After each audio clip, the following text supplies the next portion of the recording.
I'll talk to Francis. Thank you. Yeah. Thank you. Francis. You guys, clear rid of the microphone. What's that? You have an extra headphone that company can listen to? Hello. I'm going to start by reading a statement.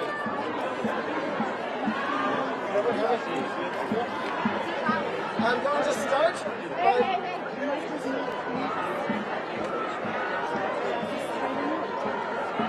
Okay, is anybody not ready? I'm going to start by reading a statement on behalf of the Columbia... I'm going to start by reading a statement on behalf of the Columbia University Apartheid Divest organizers. At 10 a.m. on Monday, April 29th, Colombian delegates issued written notices to members of the Gaza Solidarity Encampment instructing them to leave the encampment by 2 p.m.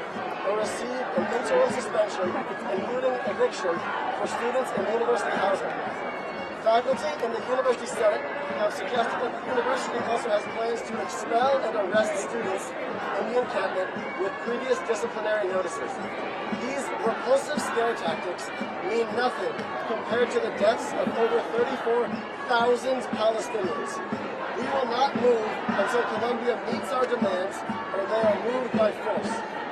Colombia's threat to mass suspend, evict, or possibly expel students with only a few hours' notice violates university rules. Faculty in the University Senate who rejected Colombia's plan because it is illegal, were informed that rules of university conduct will not be applied in this instance because the university has declared a state of emergency to manufacture consent for mass suspensions and evictions. Protesters have been entirely peaceful, and the university has previously agreed that it has no grounds to call in the NYPD. This is not stopping Colombia from illegally declaring a state of emergency, which requires Colombia to falsely identify nonviolent protesters as a clear and present danger.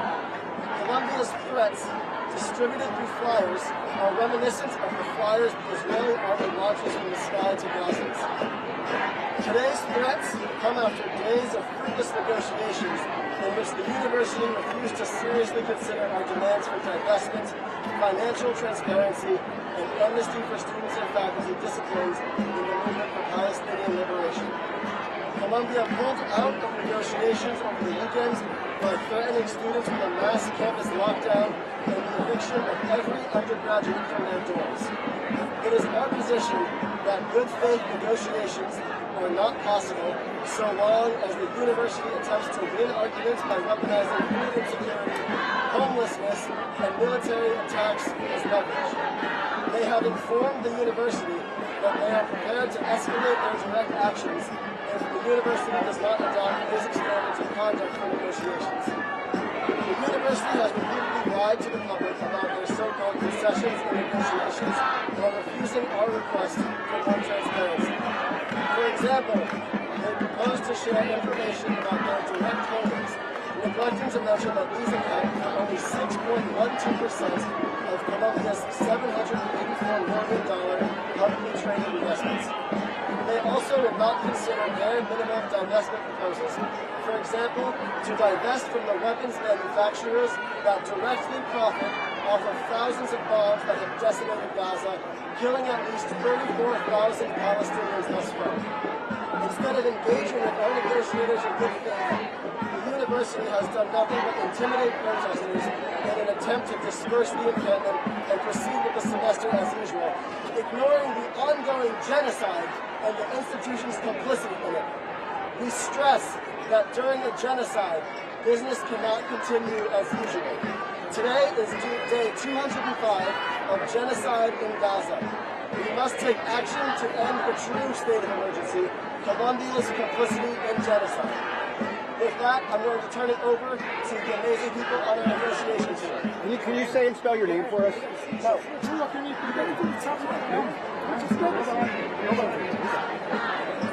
My name is Seda Polat.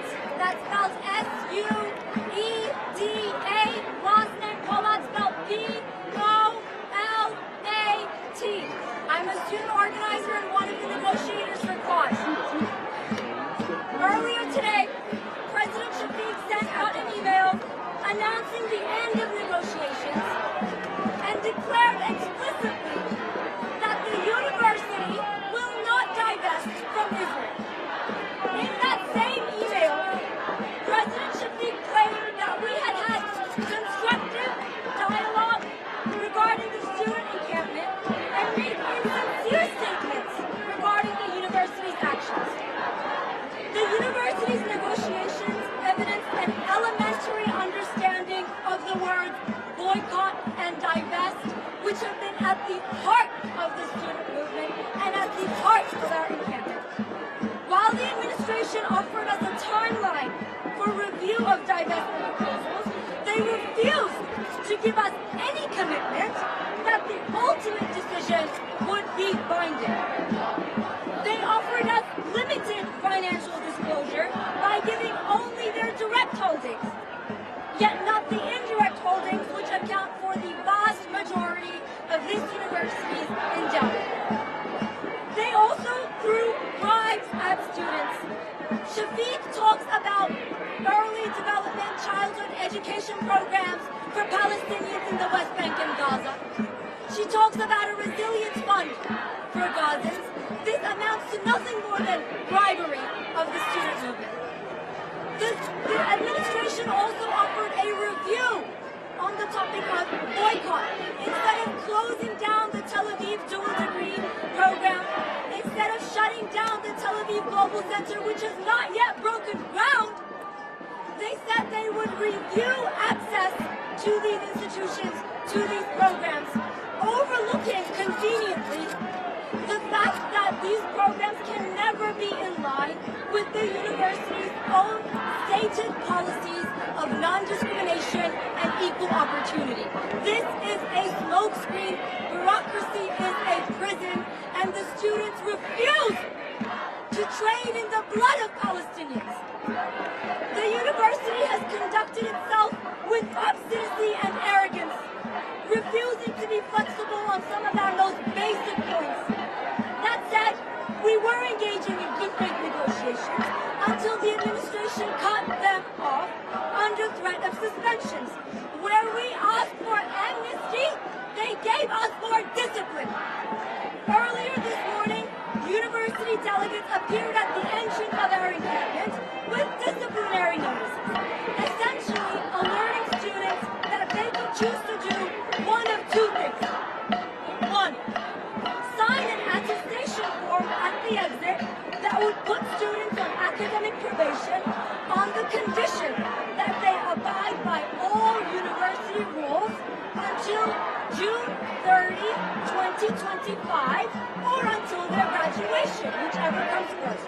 Or the students would be interim suspended, losing access to their housing, losing access to campus, losing access to healthcare on campus, and losing their right to graduation if they are a graduating student. Essentially, these are attempts to stifle the student movement.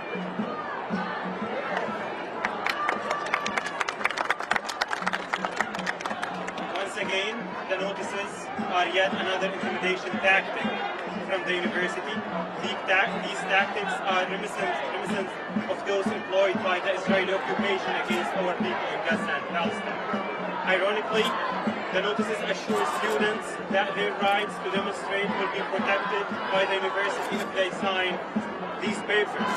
We refuse to operate on the basis of speculation. We want assurances. This encampment is a minor inconvenience compared to the generational shaping events taking place now in Gaza.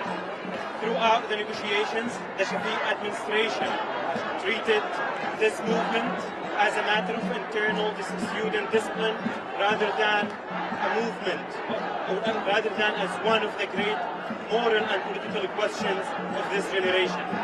Colombia's short-sighted political decision making today in the face of a genocide that has stolen the lives of over 34,000 human beings, women, men, babies in Gaza, that has destroyed lineages and heritage sites and universities, will be stained on its legacy forever. The students on this encampment are a gift to Colombia. We offered to give the university back its principles. With all eyes on Colombia, the administration could have chosen to divest in a manner that aligned with its past. Colombia would rather trample its reputation instead of being proud of its students and faculty for raising these incredibly important moral questions. We have been hit with little more than threats and petty attacks. This is not a matter of simply violating university rules. This is a movement, an anti-war movement. We have sparked similar Gaza solidarity encampments across the nation and even across the globe. What's your name? Say your name, please. Mahmoud Khalil, M-A-H-M-O-U-D, Khalil, K-H-A-L-I-L. Are you a student? We'd like to reiterate that our presence on this encampment was never a security risk. In fact, it bonded members of the Colombia community in unprecedented ways on this campus. People from various walks of life coalesced to deliver food and supplies, to do their homework on the lawn, to bring their professors to community, to read a book at the People's Library, or to sing around a guitar song. We will not be moved by these intimidation tactics. You can see outside you now that the students are mobilized. There's hundreds of them here today. They will not be moved. We demand divestment. We will not be moved unless by force. Thank you. Are you a student? The first individual spoke. Are you Khalil, are you willing to accept the suspension of any of your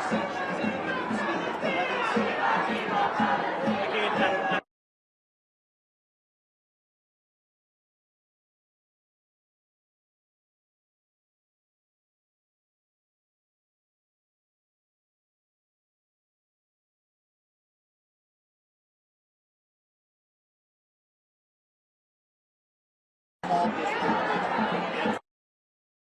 about that double pressure they're facing. Can you speak to that a little bit?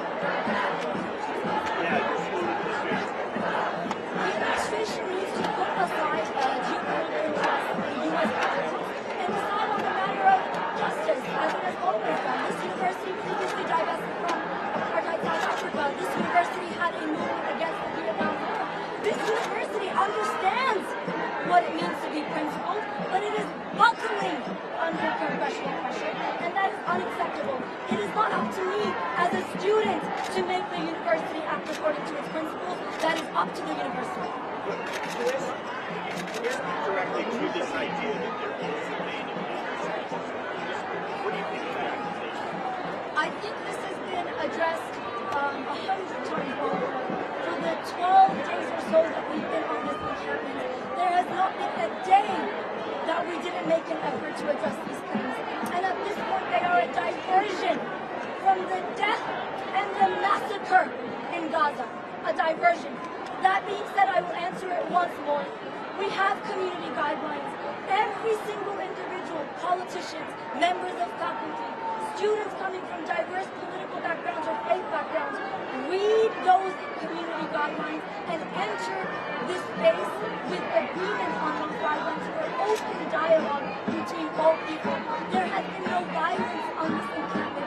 Students from diverse backgrounds have shared their religious observances together. We've celebrated Passover. We've celebrated Shabbat twice. We've prayed in congregation. This is a place of community, of communal learning, not violence. What is the timeline of the university? They tell us that we have until 2 p.m., which I lost my watch. It's past 2. It's past 2. We've been asked to disperse, but it is against the will of the students to disperse. We do not abide by university pressures. We act based on the will of the students.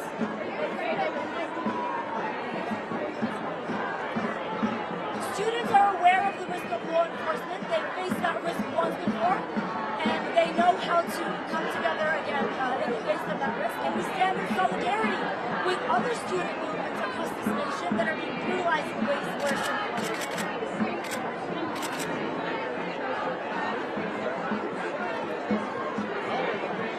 The disruption of graduation is not the fault of the student movement.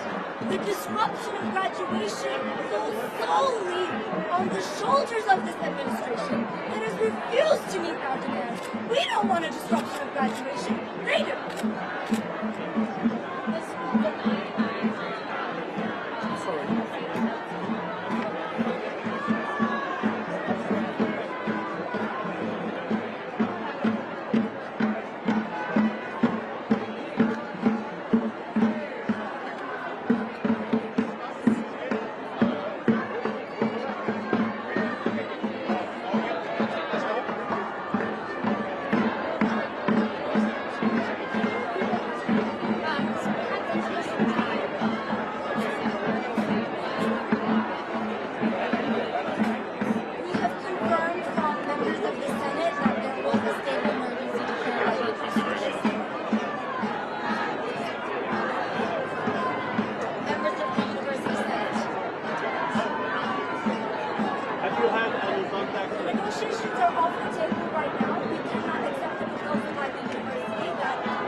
Have you had any contact with NYPD, City Council?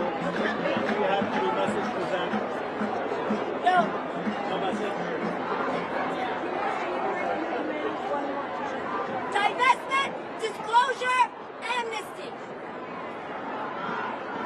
Thank you. Thank you. You're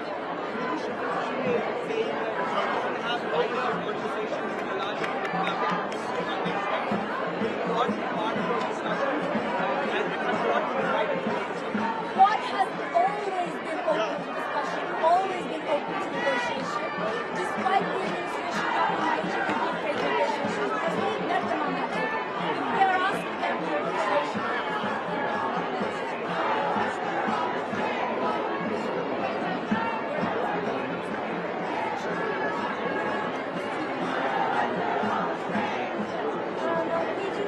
know how many students are affected by the probation. It's up to their individual will whether or not they sign those papers, and we have no way of knowing until at least May.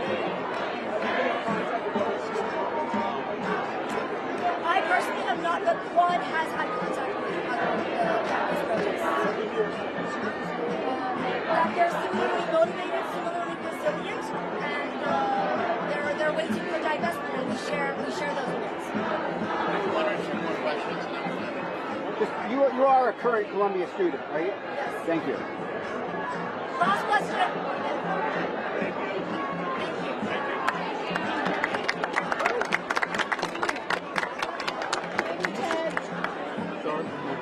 Oh, no worries. Do what you need to do.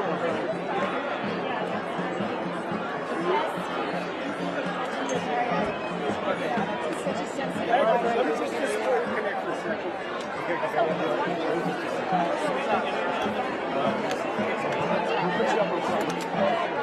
Do what you need to do.